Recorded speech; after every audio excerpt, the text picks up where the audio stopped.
আসসালামু আলাইকুম। বরাবরের মতো রাকিব বলছিলাম। আপনি দেখছেন আপনার প্রিয় channel triple school for fresh air. প্রথমে আপনাকে ধন্যবাদ জানাতে চাই এই ভিডিওতে প্রবেশ করার জন্য।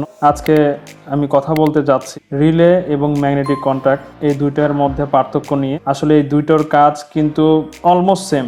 এদের ফিজিক্যালি কিছু বিষয় পরিবর্তন থাকার জন্য আসলে এরা আলাদা হয়েছে এবং কিছু লিমিটেশন থাকার কারণে এরা আলাদা হয়েছে। এছাড়া এদের মেইন প্রিন্সিপাল কিন্তু সেম। তো চলুন শুরু করা যাক। তার আগে একটি অনুরোধ থাকলো, আপনি আমার ভিডিওতে নতুন হয়ে থাকলে অবশ্যই আপনি সাবস্ক্রাইব করবেন, বেল আইকনে প্রেস করে অল করে দিবেন এবং একটি লাইক করবেন, কমেন্টস করে আপনার মতামত জানাতে ভুল করবেন না। আমার চ্যানেলে অলরেডি রিলে কিভাবে কাজ করে, রিলের কি অবস্থা সেটা নিয়ে ভিডিও দেয়া আছে, আমি লিঙ্ক দিয়ে রাখছি, আপনারা দেখে আসবেন। আই বাটনে প্রেস করলে আপনারা লিঙ্ক পাবেন। ম্যাগনেটিক কন্ট্যাক্ট নিয়ে আমি কাজ করেছি, কথা বলেছি, ম্যাগনেটিক কন্ট্যাক্ট নিয়েও কথা হয়েছে।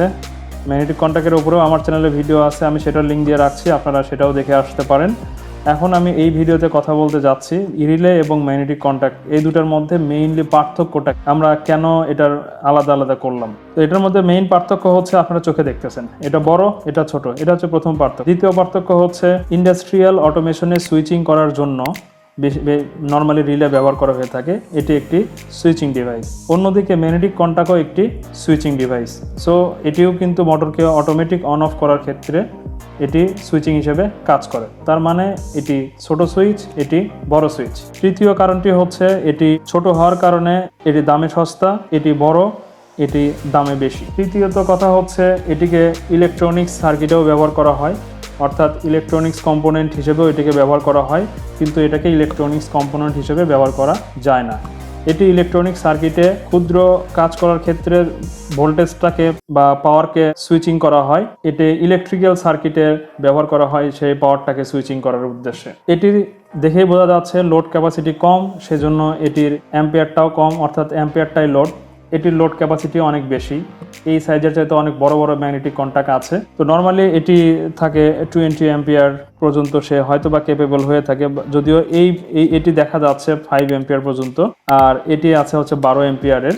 সো এটি আরও অনেক হয় 800, 1000, হ্যাঁ, এরকম সাইজের আরও বড় বড় হয়ে থাকে ম্যাগনেটিক কন্ট্যাক্ট। এটি সিঙ্গেল ফেজের ক্ষেত্রে শুধু ব্যবহার হয়ে থাকে, অর্থাৎ রিলেটাকে আমরা কখনোই 3 ফেজের ক্ষেত্রে সাপ্লাই দিয়ে এটাকে অন করতে পারবো না। অর্থাৎ এটির একটি মাধ্যম আছে, সেটা এটাকে অন অফ করতে চাইলে, এটির কয়েলটাকে হোল্ড করতে চাইলে অবশ্যই আপনাকে সিঙ্গেল ফেজেই ব্যবহার করতে হবে, আপনার কোনো অপশন নেই তাছাড়া। এটিকে আপনি সিঙ্গেল ফেজ এবং 3 ফেজে, 2 ফেজেই আপনি এটার কয়েলটাকে এনার্জাইজ করতে পারবেন, অর্থাৎ এটি সিঙ্গেল ফেজ এবং 3 ফেজ 2 ক্ষেত্রে এটি ব্যবহার হয়ে থাকে।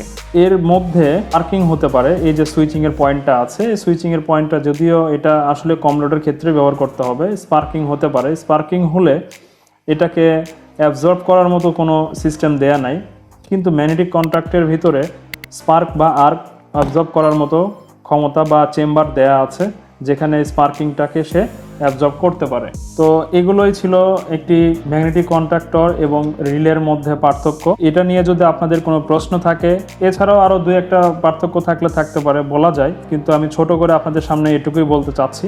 সো এটাই ছিল একটি রিলে এবং ম্যাগনেটিক কন্ট্যাক্টের মধ্যে মেইন পার্থক্য। আপনাদের কাছে আশা করি ভিডিওটি ভালো লেগেছে এবং ইনফরমেটিভ একটি ভিডিও হয়েছে বলে আমি মনে করছি। এরপরেও যদি আপনাদের কোনো মতামত থাকে সেটা কমেন্ট বক্সে জানাবেন। ভিডিওটি ভালো লাগলে অবশ্যই একটি লাইক করবেন, সাবস্ক্রাইব করতে ভুল করবেন না এবং বন্ধুদের সাথে শেয়ার করে এই ভিডিওটি ছড়িয়ে দিবেন, যেন সবাই নিজস্ব জ্ঞানটাকে ডেভেলপ করতে পারে।